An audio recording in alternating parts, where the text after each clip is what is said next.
This is the Free Heel Life Podcast, episode number 102. I'm your host, Josh Madsen, coming at you from the Free Heel Life shop in Salt Lake City, Utah. And welcome back on another beautiful Monday morning, my Free Heel Life friends and family out there. Hopefully you had a great weekend and got some fun stuff in. Hopefully there's snow flying where you're at and you're starting to bundle up and get ready for all those amazing turns that are about to happen. So this week, I do not have a lot of newsroom and notes, so I'm just going to hop right in to this really fun episode. So my guest is originally from Moscow, Russia. He grew up playing outside regularly in the winter on the slopes around town, sledding, as well as cross-country skiing. His father was an accomplished cross-country skier himself and also had access to downhill equipment during a time when many people did not. The boys and their father would often go to the mountains near Sochi to ski on the slopes there. After high school, he moved to Vermont to attend St. Michael's College. It was here that he continued to ski and also had his first glimpse of Telemark skiers. Although it wasn't until he was teaching skiing in Verbier, Switzerland, that he picked up Telemark himself and began learning the turn. He currently lives in the Krasnaya, Polyana region of Russia, where he has assembled his own Telemark fleet of equipment that he rents and loans out to people in the area. This was a great conversation and a great glimpse into an area I've wanted to know more about and what Telemark skiers are doing there. So please welcome to the show, Nikita Isaev. All right, Nikita, welcome to the Free Heel Life Podcast. How you doing, man? Pretty well. Hello to everybody. Hello, Josh. It's good to catch up. Thanks for hopping on. I think your time zone has been one of the more challenging. Like, I've wanted to have you on the podcast forever, but I can't ever figure out the Russian time zone difference and make it work. So it's either you wake up or go to sleep, or the other way around. I know, that's pretty much it. Well, that's cool. And so where are you at right now in Russia? I know last time I talked to you, you were kind of near Sochi. Is that kind of the same zone? Yeah. Okay. It is the same zone. That's where I live with my family. It's in Krasnaya, Polyana. That's where the Olympic Games were in 2014, where the small one chairlift, well, like not one chairlift, but one line of lifts became into 3 ski resorts. And so the infrastructure kind of allowed a lot of people to move in to work and ski a lot more great terrain. And so we moved there once we got into this whole family business of getting kids. So moving from the wilderness to the mountains, we moved there. It's just to make it easier for all the logistics. So. How many people live there? I mean, let's put it this way. Like, the official Sochi is about 190 kilometers coastline. And then if you go 40 kilometers into the mountains, that's where the village is. So it's huge. I mean, after the Olympics, when they build all the roads, I might be wrong, but it might be over 1 million people. I mean, I'm pretty sure. Oh, wow. I mean, our village, if I can count, it used to be like 300 people in high school, and now it's over 1,500, maybe more. They have to build another school. There's no space. So a lot of people moved also throughout the past 5-6 years. I'm not even talking about the past 2 years or 1 year with all the stuff going on with the epidemic. But that's just, even though it makes it easy that you have 40 minutes to the airport and then you're 2 hours and you're in Moscow. Wow. Or you are 3 hours and you're in the middle of Europe, Alps, actually. Wow. That's actually also quite. So did you say you grew up in this area then as well? No. Okay. I'm straight up Moscow bred. I'm fully downtown Moscow, which actually makes it funny because for the past maybe more than 10 years I haven't lived there. Wow. But yes, I'm fully full Moscow bloods, many generations. What was it? What was it like growing up in Moscow? Were you exposed? I mean, were you exposed to the mountains and skiing and all of that kind of stuff? Because I mean, I haven't been to Russia yet, but like just looking at it on a map and talking to guys like you, I mean, it's obviously massive. I mean, it's not like everything's close by to each other. You know what I mean? So I'm kind of curious as to, like what was your exposure to the outdoors growing up, or mountains in general, skiing, all that kind of stuff? Well, you have to consider that I was actually born in Soviet Union time, because I was born in the end of the 70s. So the outdoors is kind of what we did. There was no sitting at home. You would get kicked out from your house to go outside. And since I grew up in a city, it's always in the neighborhood. It's all that. The most important thing with the winter sports, we used to ski in town. I mean, we have hills, and sledging was one of the things that we would go ice skating on ponds that would freeze in winter and skip school. We eat ice cream in -30, and that's fine. You know? But the one main thing is you have to go to my parents. My mom was figure skating. My dad was, I would say what we call now almost professionally, cross-country skier. Okay. And he did that. He's what now, 84? So he's been doing it since the back in the day, even before. I mean, right after the war. So all that skiing stuff kind of happened to us where it wasn't actually us. It's like weekends we're going cross-country skiing. And then when you have the rivers and the edges of the river, you have hills. So once we figured out that we don't have to walk for 5 kilometers and just stay on that hill, we did that a lot. And that's when we were like, I don't know, 2, 3, 4, 5. And I mean, in high school, our sports was in winter, if it's not colder than -15 degrees in Celsius, normally we'll be outside doing cross-country skiing in the city, on the stadium or in a park or anything. So that's normal. Skiing was like, first time I was on skis was 2 years old, because my dad eventually was an alpine skier. He did ski jumping, cross-country skiing, etc. And he used to always go to this resort called Dombai, which is kind of on another side of Sochi. It's kind of over the hill. I mean, spelled with Dombai. And he used to go there in Alp camps, and eventually in the 60s started skiing, and then, one led to another. Mother just told him to take us boys to the mountains, so there's no kind of it wasn't like one of those days where I don't want to go skiing. And no, that's what we do. So we just did. So you were actually going, aside from cross-country skiing, just being, kind of part of the culture growing up, being outside, and I mean, you guys actually started going to this resort when you were pretty young, and actually doing like on-piste resort skiing then? Well, on-piste is quite let's put it this way. There was a mountain and there was snow. On-piste, we had, in the 80s, we had one snowcat, but, even anywhere in the world, I mean, it wasn't, I don't know, Switzerland or Vail or right. I don't know, whoever made like tracks. No, back in the day, like when my daddy went skied, you have to, with your skis, you have to flatten the snow.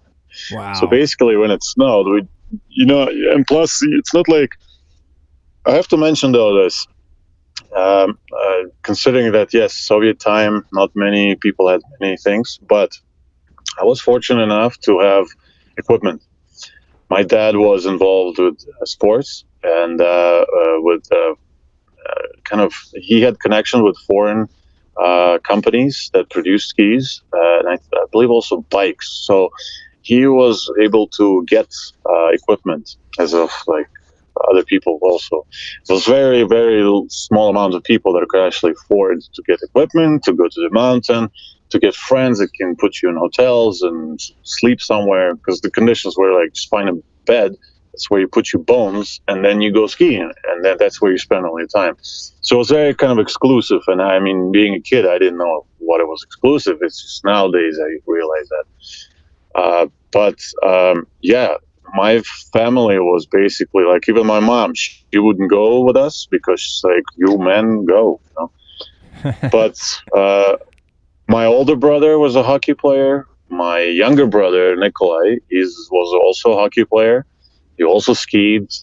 I was too tall for hockey. I didn't do hockey. I just played in high school. But yeah, hockey was like one of those other sports. Cross-country skiing, hockey, and for us family was alpine skiing. So there was, winters was basically like, yes, finally, it's here. Yeah, no, for sure. Because it'll last longer, yeah. Yeah, no, and that that is a good reminder, because I think you and I are about the same age, but I mean, that must have been such, I mean, looking back on it, like that Soviet era of just, yeah, access to doing stuff, and not everybody had access to that. I mean, that it's a good reminder. I like even you bringing it up. I'm like, oh yeah, like I don't even think about that now, but that must have been a very unique. If you had skis, you were really lucky. I mean, to buy skis, they costed a fortune. To buy boots, plastic boots, wow, you must have some connection. Yeah. And I'm sure, like, it wasn't the best equipment, but we didn't care. I know people that used boots that they would, like regular shoes, you walk on the street, that would be screwed on skis. Oh, so you can use many different sizes. So you can put your shoe into that shoe, and that kind of might fit your foot. But yeah, you do whatever you want to do as long as it's snowed. I remember that. Jeez. Well, and so okay, so as you get older, kind of getting out of high school and stuff like that, I guess did you end up having exposure, like, as you get into the 90s and you're getting out of high school, like, are you visiting Europe? Is this how did the ski thing keep evolving for you in terms of that kind of stuff? Well, that term that say that some people are born with a silver spoon in their mouth? Mm-hmm. Well, I think I got the silver ski in my mouth because I really did. My family was quite in sports, and we did it, I mean, on a regular basis. I mean, I was in a sports school. I was in an Olympic reserve school, what do you call it? So sports was something that you did every day, and you don't ask whether you were good or not. The statistics eventually will say when you're older and you're in university. But yes, the 90s opened up for us, for my parents. My dad had the chance to work outside of Russia. And so that's why I was introduced to Alps, where eventually I went to school. And yeah, in the Alps, you had one of the things is, skiing. And my parents always wondered whether I went to ski or to study. And kind of, there was a lot of times the questions from my mom. But yes, I did a lot of skiing. Me and my brother were, let's put it this way, weekends when you had the bus and, the school will take you to the mountain, we would be the ones first on the bus, already dressed and with boots on. And we would be the last off the mountain with a few friends of ours that we met. They were kind of felt the same way about skiing or snowboarding back in the day. And that just continued throughout my whole life till this day, where my parents still think that I choose my life closer to the mountain. Hence, I moved away from Moscow, even though we do still have mountains and hills in Moscow. Right. And your parents live in Moscow still to this day? Yes. Okay. Well, that's amazing. And I'm kind of, so, I mean, obviously your whole life you've been near mountains, skiing, snow. Yeah. So where on this whole journey does Telemark come into it? Because And actually, you're my first guest on the podcast from Russia, and you and I have talked a little bit prior to this, but to me, it's just been fascinating because it's sort of this. You're sort of like the first point of contact that I'm even kind of delving into this, and it's fascinating to me because I'm like, where, for you specifically, it's like, where did you come across telemark skiing for the first time? I would say there are two stages to that. There's one, my dad liked the Warren Miller movies, and I'm not sure which one, but I have seen a glimpse of it. I must say, I'm not sure if it came afterwards, but I do remember that Warren Miller had to do something. I mean, even with skiing, when if you go back and see one of those older ones, like the one just the Soviet Union opened up, and they actually came to this resort where I've skied when I was a kid. But the next one was, you would love that one, is I decided to move to Vermont after I finished high school. So I went to St. Michael's College in Vermont for my freshman year. And that's, to be honest, what happened is I remember I was a biology major, and I came to this auditorium that fit maybe 200 plus people. And it was about, I think, beginning of November or something. And I realized the whole auditorium was empty. And there's an assistant professor sitting and giving a lecture. And I was like, where's everybody? What happened? And this person says, well, there's a first snow on the mountain. So I bet even the professor's skiing.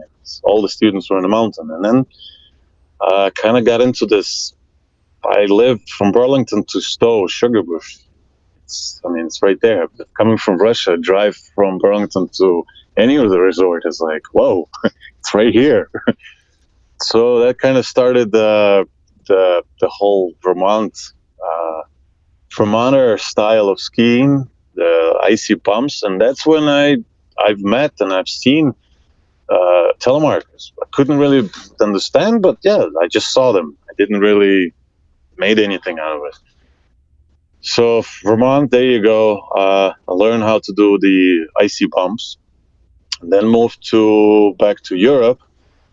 And I remember I worked as a ski instructor at this resort, Verbier. And since a lot of shops were friends, and so at some point, a friend of mine, Jimmy Senior, actually, to be honest, he came up to me and says, "Oh, they're selling a rental for Telemark. Do you want to get some?" It was really cheap, boots and the whole setup. And three of us, we bought this equipment, and in the beginning of December, just started trying out. And then I was just not feeling that I got to know it enough because I kind of liked it. I just enjoyed it. Skiing at that moment, when you ski the full season, instructing was getting to the part where it's like, okay, there's no snow, what do you do? But then Telemark kind of I just went, and I actually went and bought an equipment for my brother. And I came home to Russia, just gave it to him and said, okay, this is how you do it. You learn it, come back to me. And he came back in 1 month, and we were skiing bumps from Montfort with him, and that was awesome. I don't know how to explain it. It just fitted in. That's what I liked. I liked it. I don't say alpine skiing was bad. I enjoyed doing the slalom, and giant slalom especially. I liked powder, but there was something. I can't explain it. It's like, I don't know. Some people smoke, some people don't. Some people drink, some people don't. Some people telemark. I don't know. I just liked it. So your first exposure was really, you see it in Vermont, but you're not really trying it at that point. It's not until you go to Verbier and you're teaching skiing, and this guy says, "Hey, buy this rental stuff." That's actually where you started, was in Verbier. That's actually when I put I remember the first 3 days was, oh my God. I understand now why people don't try that much telemark, because beginning of season, December, we were just waiting for clients, end of December to come in, and we had nothing to do. So we just skiing, and I remember the pain in my legs. I mean, we don't do any fitness. We don't go. I don't know. If we ride bikes, that's pretty much as we do. We don't go to any fitness clubs and running and stuff. And I mean, this is now fashion. Well, good fashion, but just like back in the Soviet days, you have to be fit. Okay, fine. But we didn't do that. So your legs are dead. I mean, after 3 or 4 turns, just like, seriously, this is. But then after about a week, I felt like, my God, I just felt like I skied half of the season. And and then, okay, of course, you have to understand, when you meet Bob from Verbier on his 210s and 215s, all that, who also lives there, and you're staying in a queue next to him, and you're like, oh my God, so if I feel bad, what the hell is this guy feeling now? Well, I was gonna ask you if you were is this in the 90s that you're in Verbier? Is that kind of the... No, that's 2003 or 4 till 2010. Yeah, because I was gonna ask you if you had bumped into those guys, Bob Mazaret and John Faulkner and a bunch of those cats. I mean, that's like the classic old telly crew from Verbier, especially from that era. So that's cool that you guys got to know each other. I've got some beers with them, and actually in Hintertux, where all the Telemarkers in the beginning of season show up. But yeah, we've had a few beers. That's amazing, man. Well, so you take this pair back to your brother, like you said, in Russia. In terms of seeing Telemark in Russia, I mean, and this is what I was saying, is it's so... I've been getting messages from... That's kind of how we met. I'm somewhere on the on the internet, the intergalactic web, and but I feel like honestly the very, very first time I got a message, and this is like, I don't know if it must have been like an email or something, and this is probably like mid 2000s. Someone messages me from Siberia, and they're like, hey, we're Telemarkers in Siberia. And I was like, what? Like, I didn't even know how these people got my email or whatever it was. And but that was kind of the first time it got me thinking, hey, there's Telemarkers in Russia. And obviously, I mean, like the area you're talking about to Siberia to all these other areas it's vastly different and very far away from each other. So I'm curious, like, you dropped this pair off to your brother. When was it that you sort of connected with the first other Telemark skiers in Russia anywhere? I think, well, besides when the internet started getting in there, when you start getting forums, so I think that's, for me, it was, I think, around 2007-ish, 8-ish, when I actually went into the internet and just, typed something. There was one season that I had to stay the winter in Moscow due to, I don't remember, I think work related or something. And so what happened is I was just like, oh my God, my first season, not in the mountains, what's going on? Panic. But then eventually what I did is just said, okay, set up the goals to improve myself. So, I mean, it's outside of Moscow. We have hills. It's all right. Okay, let's say it's rideable. It's quite nice if you're a beginner. You learn there. You great conditions, and then you move to the mountain. You don't waste those 3-4 days out of the week. So I basically moved and just kept driving all the time. And then that's when I started meeting certain people. I met one, I met two, and, it just started coming in, and then instantly, when you say family, like Telemark family, I mean, what I understand in Russia, it's actually family. It's actual family with people know each other's birthdays of the kids, they go to each other's, they don't need, whenever some alpine skiers say like, oh, why do you need Telemark? They don't even answer. They don't even respond. They're just like, they just reading the responses of other alpine skiers, what they think Telemark is. But then when we get together, it's just, we try to. There's not much showing off what I felt like it was. Like, oh, look what I can do. It's more like, come on, I'll show you how to do this. You show me how to do this, and etc. Then I started reading more, and I remember reading this guy who skied, and I'm not sure if he's the only one, but definitely the first one. In I think around 2000, he skied from Mount Elbrus on Telemark, and that kind of got me into. And I was like, oh god, this is a cool idea. I mean, very dangerous, but very interesting. Then started meeting other people. They told me about this whole family back in 2000s. It was a huge family. It was because no internet. They just knew each other by phone. I believe like this is one of those first generations, and I believe we might be the second generation after all. But every place in Russia, how big we are, you have Ural Mountains. There is one there. You have Kamchatka, Sakhalin. You have Altai Mountains, Siberia. You have St. Petersburg, big great crew, Moscow.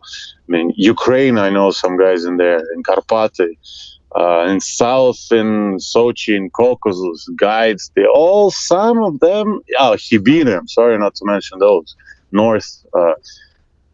If you go into the garage, you will find eventually in one of the ski resorts a setup of Telemark.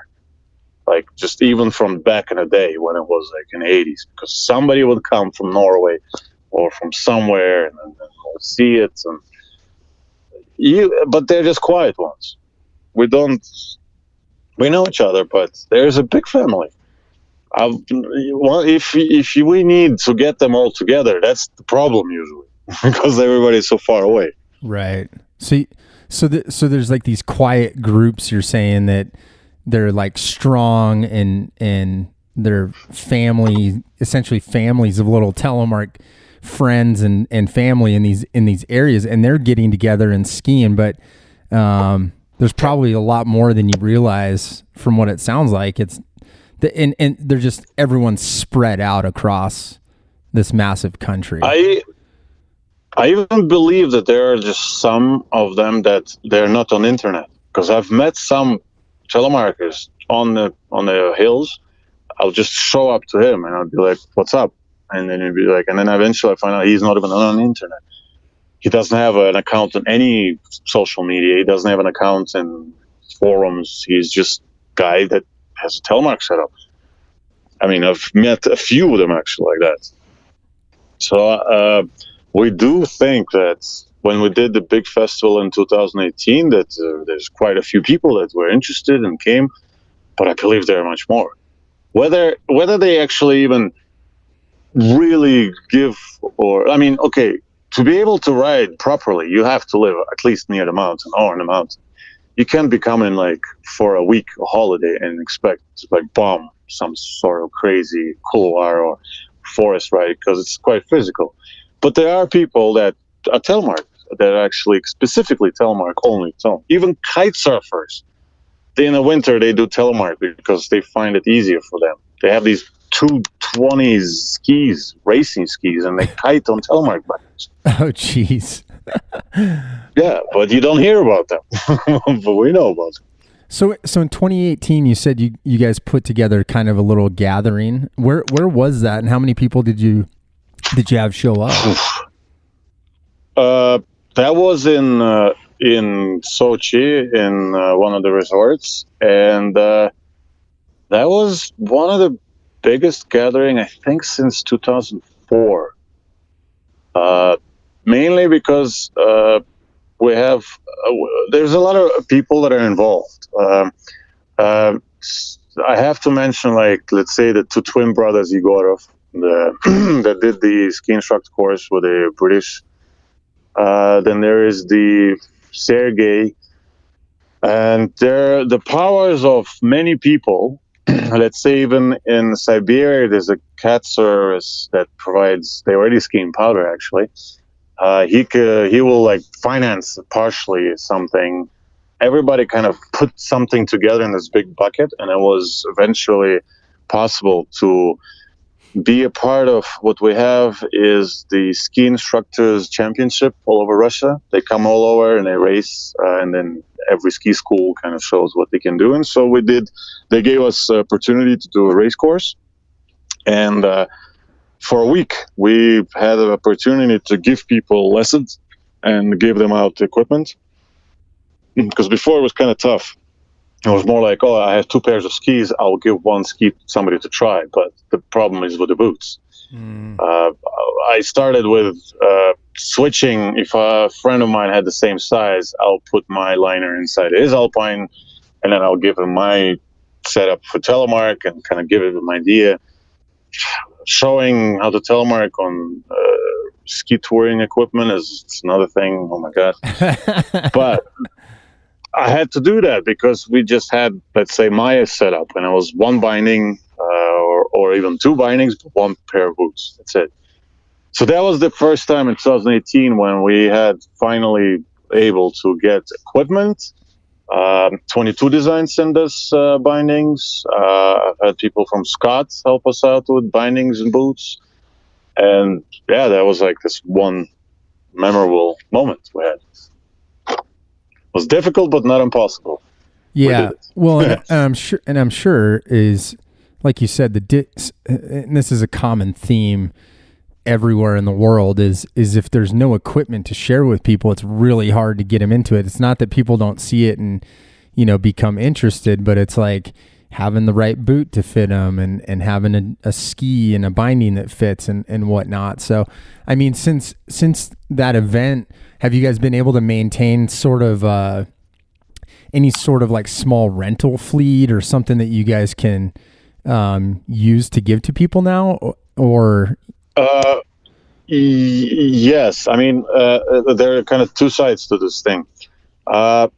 I have to say that in 2014, if I'm not wrong, I was working for the Austrian company Wintersteiger. It's the one that produces the ski grinding machines. Yep. And everything for ski service. And we were in Munich for the ISPO, the infamous ISPO. And I've already Yegorov, those 2 twins, they used to organize races. And so eventually in the internet, you'll put out, yes, there's a race and who participated. And since I was in the ski industry, some sort of, I had these, when Garmon went to Scott, that was the moment when I knew people that worked for Scott in Russia. And they came up to me and I said, we want to promote Telemark. What do we need? So basically I said, and that's 2 Russians meeting in Munich, not in Moscow, it's in Munich. Wow. And I knew them. And so I said, okay, you need this, this, and this. So basically explain what they worked with Rockefeller and Scott Boots, which used to be Garmon. So in their terms, promotion me kind of turned out to be, because they're not the people that did the paperwork. They're the people that are skiers. But I said, okay, but the people that do paperwork, they have a different ideas. They need to make money. And so the promotion turned into be like, yes, we have boots for sale and bindings for sale. And they did maybe 1 or 2 test runs. But on Telemark, as you know, you can't just put skis with Telemark bindings on snow, be like, here you go, Telemark. So eventually, thanks to my wife, who said, are you going to do this whole Telemark thing or not? So I went and bought out, with the help, kind of, I would say, that they would sponsor me because the price that I got was really nice. I bought out, I think, from 24.5 to 29.5, all the line of boots, all the bindings, and all the skis. Well, the skis that I needed. And then basically just opened up my own kind of setup with a rental, but not just a rental. It was more like all the ski instructors, guides, anybody who works in the mountain will get it for free, just a tryout. I'll do a run with you. I do 2 runs with you, but I just want you to try it. If you like it, you can continue it. If you don't like it, it's your own kind of choice. So I did that. I've had people that used to snowboard went straight into Telemark. I've had people that skied. They're like, I want to Telemark. I'm like, okay, just wait until you're good at skis and then you can Telemark. So I've had many people that I'm proud of that kind of continued and stayed with it. And until this day, it's still running. I mean, last year was, I think, my most not profitable, but profitable in terms of how many people I got into Telemark. Last year was a bomb with all the COVID lockdown. Right. Everybody's on a mountain. All the patrolmen, all the avalanche people, all the medics, all the ski instructors. We've had 6 new ski instructors qualified last year. And are they learning? Do you guys have your own like instruction for Telemark in Russia, or like what kind of qualifications do you guys use there? In the United States, it's primarily PSIA. Do you guys have within like the Russian Federation of ski instructors or whatever it's called? Like, do you guys have a Telemark portion already developed? Yes, we did, because the Yegorov brothers, when they did their courses, they were part of this ISIA organization that is equivalent in Russia. So when they did their courses, they came and they developed a program. What I did is I did my courses in Switzerland with the Swiss Snow Sports. Because at some point when you're learning Telemark, you get to this point where you need to develop more. So me and my brother eventually went and did, because I was already a qualified Swiss ski instructor. And then as a second discipline, we just went to the Telemark. So we did the courses that are provided by the Swiss.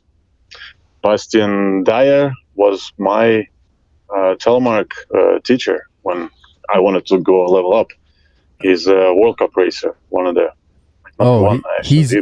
that guy's a badass skier.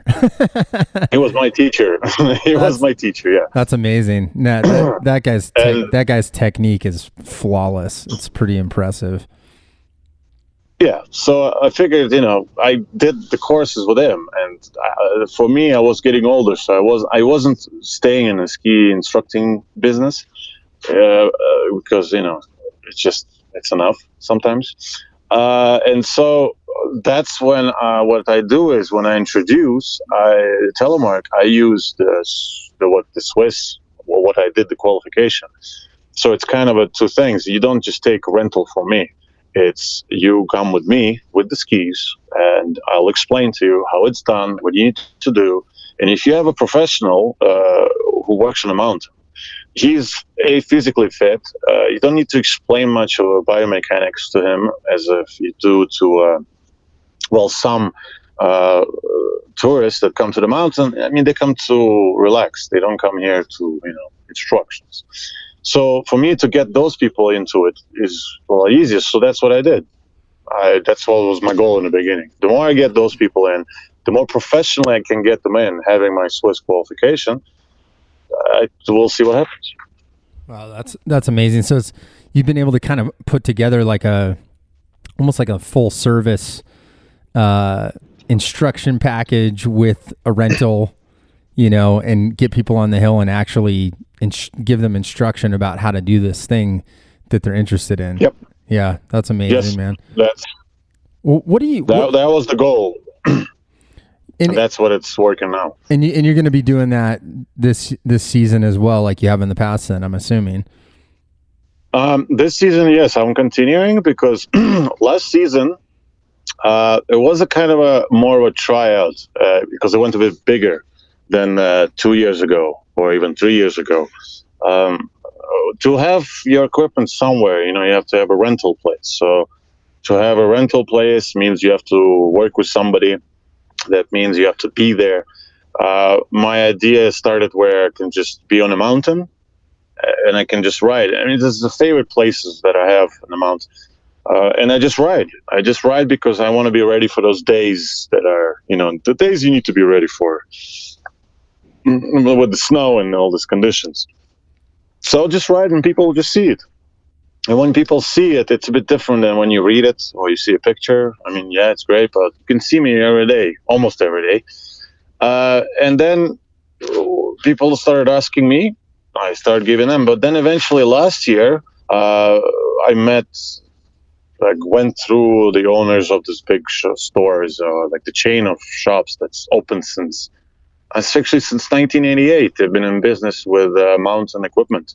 This is at they are the ones. Alpine Industria or something. Alpindustria, yes. Alpindustria. They started the same with randonnée, with the ski touring equipment. They're the ones that started bringing into Russia, which was back in the day also very scarce. And last year was the test drive. That's like how we had it. So let's see what happens. Let's see how many people will actually want to try.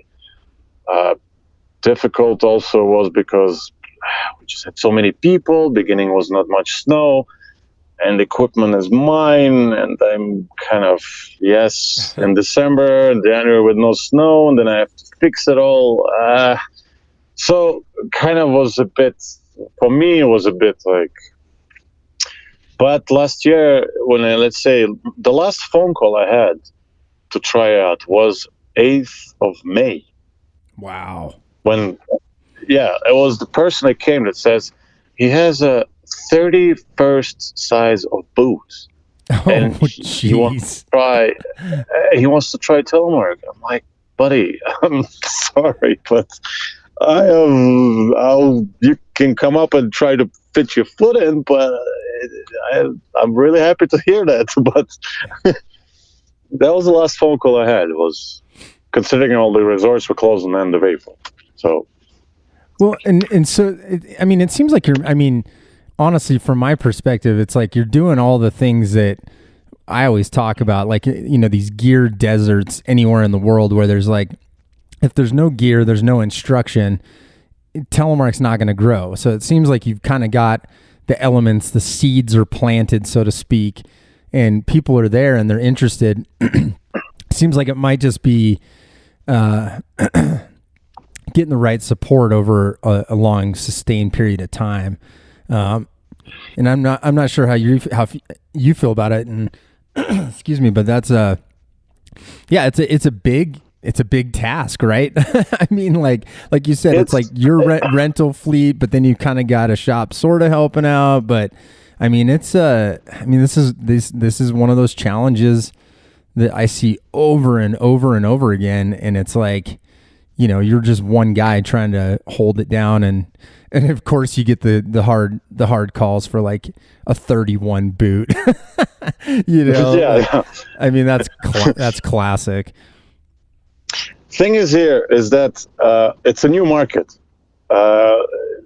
Like, let's say I have studied a bit of economics and whatnot. I mean, even though I started with pre-med, but the experience I had, like, let's say I've been into US, I've been to Alps, and I'm not going to been not like a month. I mean, I lived almost over 5 years in each place. And then moving to Russia and meeting a lot of people due to the same sports and winter sports, and through my brother who is on the World Cup, meeting all sorts of people that are involved with Telemark.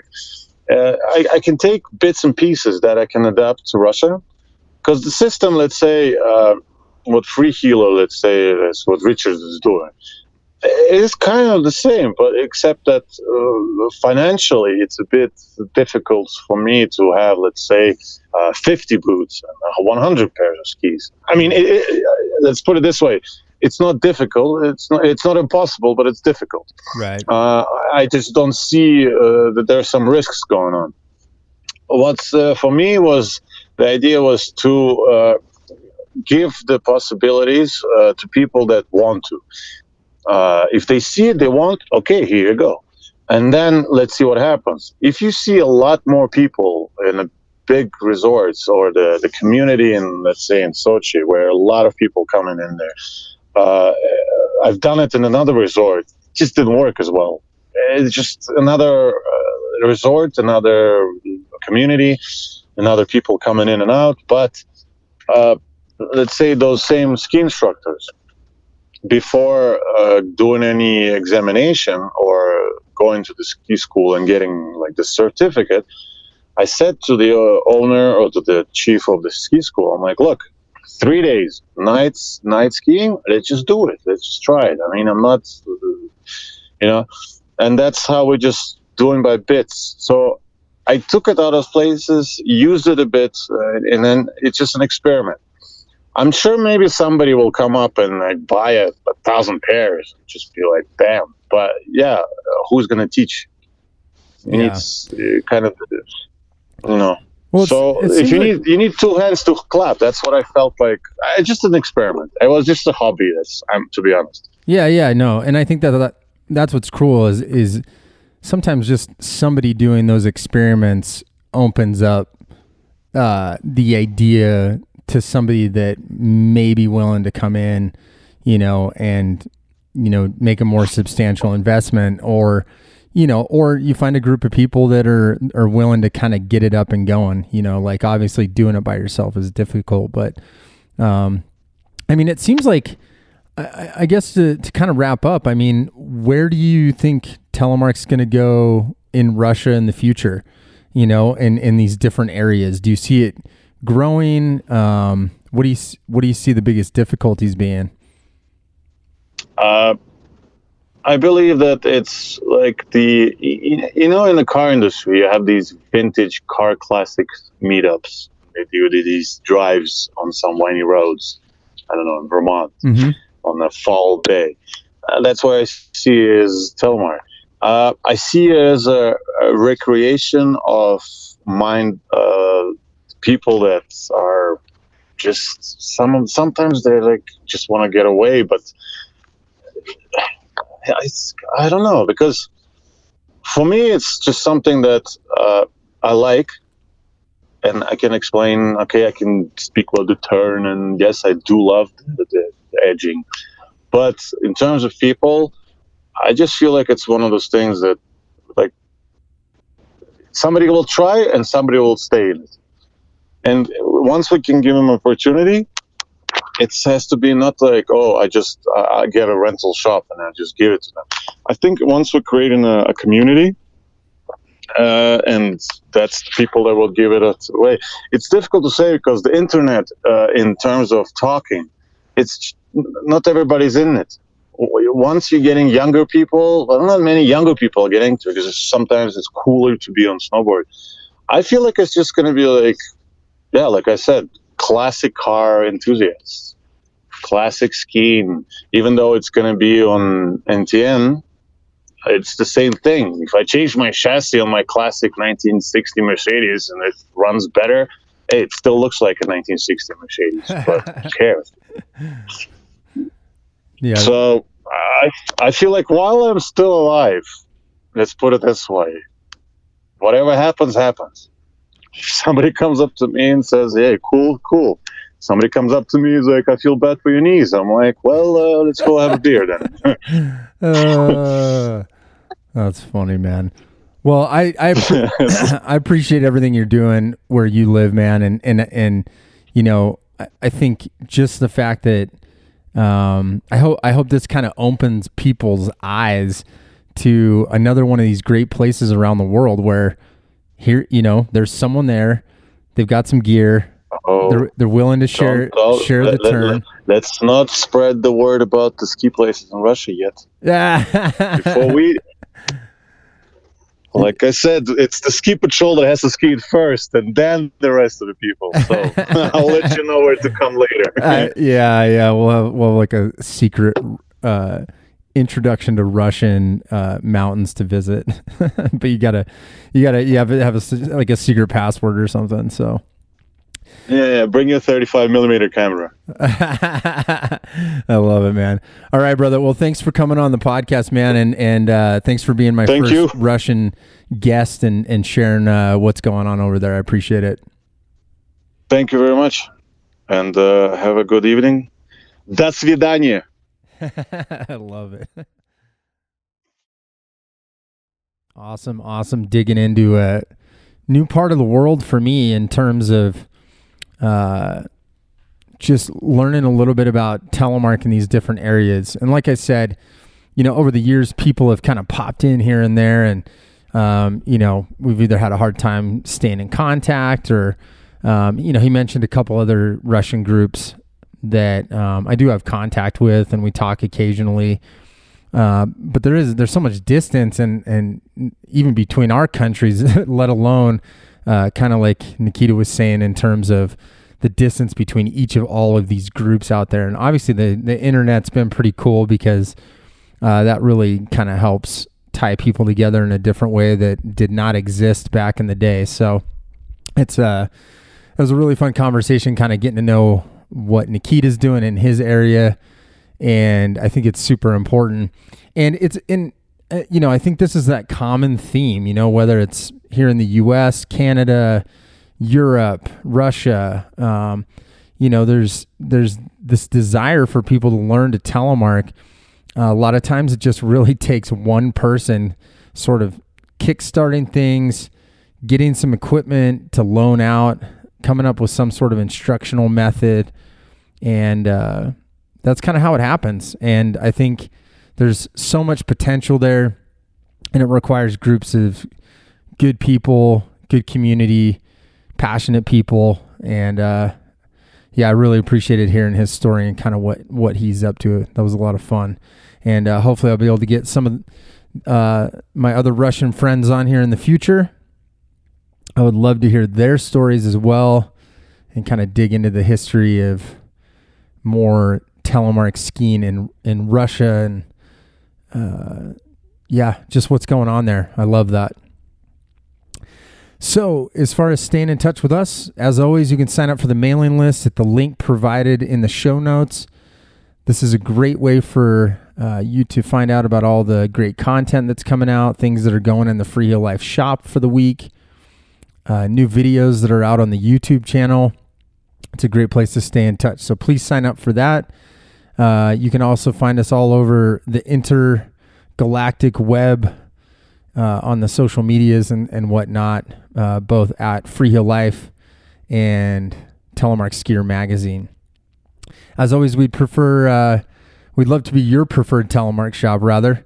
freeheellife.com. Shop there. You can hit up the crew at customer service at freeheellife.com with any questions you may have. We would love for you to become a supporter of telemarkskier.com. Find articles, gear reviews, and more. They're all part of the Free Heel Life family, and we're working super hard to be the spot that you can find your information and find what you need, no matter where you live on the globe, and we would love to help you out. And you can always email me direct at podcast@freeheellife.com. I think this was a great episode to remind everyone out there there's telemark skiers everywhere. And if you think you've got an interesting place, maybe that's not on my radar, I would love to hear about it. And I'm always looking for great guests to have on the podcast, great stories to be told and heard. So email me at podcast@freeheellife.com. I'd love to connect with you. Thank you for listening this week. Thanks for checking the episode out. I'll be back next Monday. And until then, my friends, spread telemark always. Peace out.